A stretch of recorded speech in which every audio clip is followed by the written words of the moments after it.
गणनायकाय गणदैवताय गणाध्यक्षाय धीमहि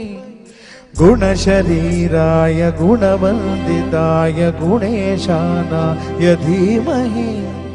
गुणाधीताय गुणाधीशाय गुणप्रविष्टाय धीमहि एकदन्ताय वक्रतुण्डाय गौरीतनयाय धीमहि गजेशानाय भालचन्द्राय श्रीगणेशाय धीमहि एकदन्ताय वक्रतुण्डाय गौरीतनयाय धीमहि गजेशानाय भालचन्द्राय श्रीगणेशाय धीमहि